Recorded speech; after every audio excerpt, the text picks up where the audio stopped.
Olá! Hoje a gente vai fazer uma viagem até o coração da matéria para desvendar um mistério muito colorido.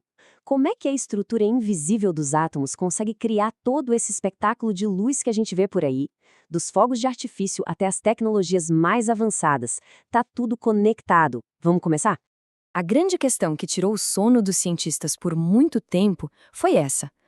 Por que, quando a gente aquece substâncias diferentes, cada uma delas brilha com uma cor própria, uma cor distinta? É só pensar nos fogos de artifício. O vermelho do lítio é bem diferente do verde do cobre.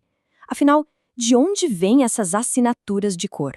Bom, lá no começo do século XX, o modelo atômico que todo mundo usava era o de Rutherford, que imaginava o átomo como se fosse um mini-sistema solar. O problema é que, pela física daquela época, um elétron girando em órbita deveria emitir todas as cores, sabe? Um espectro contínuo tipo um arco-íris. Mas não era isso que se via. O que se viam eram linhas de cor bem específicas. Era um quebra-cabeça que precisava de uma ideia completamente nova. E é assim que a gente entra no primeiro ato da nossa história, o grande mistério das cores atômicas. Um desafio que acabou abrindo as portas para uma era totalmente nova na física. A chave para resolver isso tudo não estava no movimento contínuo dos elétrons, como se fossem planetas girando em torno do núcleo. A resposta, na verdade, estava em movimentos repentinos, discretos, em verdadeiros saltos que os elétrons davam dentro do átomo. É aqui que entra em cena o físico dinamarquês Niels Bohr. Em 1913, ele chegou com um modelo atômico novo que não só resolvia o mistério das cores, mas que também, ele lançou as bases do que a gente hoje conhece como mecânica quântica.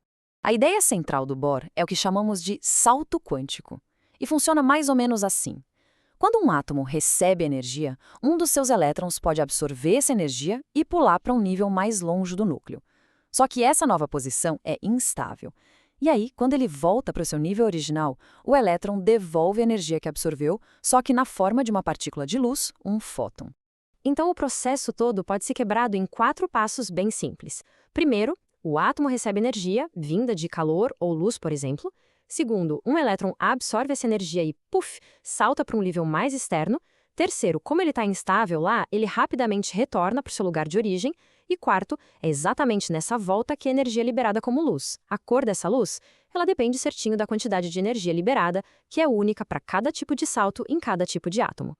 E olha só, esse fenômeno acontece com uma coisa super comum, aquelas figurinhas que brilham no escuro. Elas têm sulfeto de zinco.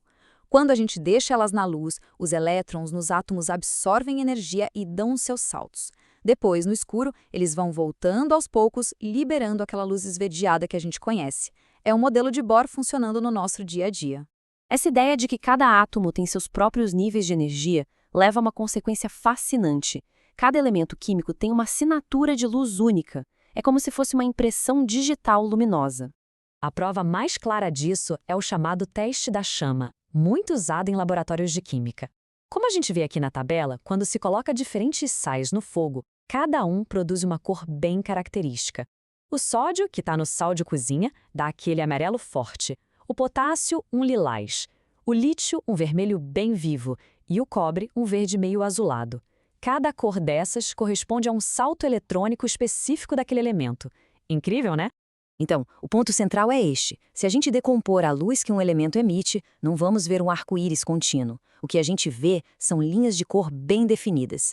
Esse conjunto de linhas é o espectro atômico. E a melhor analogia para isso é a que está aqui. É como um código de barras de luz, único e exclusivo para cada elemento do universo.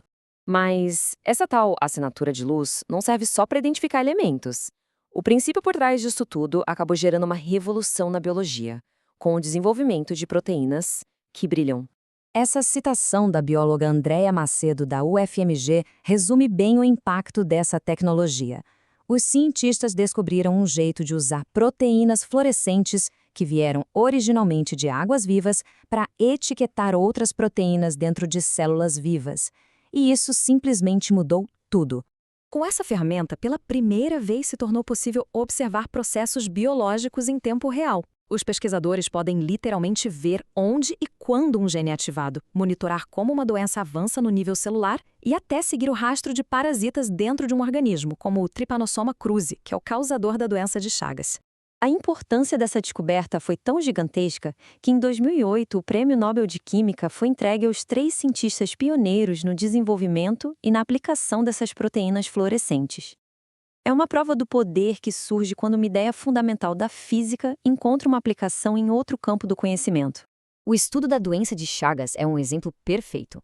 Antes, na fase crônica da doença, os parasitas são tão poucos que era quase impossível de achar. Mas agora, usando tripanossomos modificados geneticamente para brilhar, os cientistas conseguem ver onde a infecção está acontecendo, o que ajuda a entender os mecanismos da doença de um jeito que era impensável antes. Para a gente fechar, vamos colocar o modelo de Bohr em perspectiva. Foi um passo genial, sem dúvida, mas a ciência, como a gente sabe, nunca para. O modelo de Bohr não era perfeito. Ele funcionava super bem para o hidrogênio, mas já tinha suas limitações para átomos com mais elétrons. No entanto, a ideia dele de níveis de energia quantizados, isso foi o alicerce para o modelo atômico que veio depois, o de subníveis de energia, que é muito mais detalhado e preciso. Isso mostra bem como a ciência avança, né? Cada modelo é um degrau para o próximo. E isso nos deixa com uma pergunta para o futuro. Da espectroscopia, que permite analisar a composição de estrelas distantes, até essa revolução na biologia molecular, cada novo entendimento sobre o átomo abriu portas para tecnologias incríveis. A questão que fica é: o que será que vem a seguir? Que novas fronteiras a próxima revolução no nosso entendimento do átomo vai conseguir desvendar?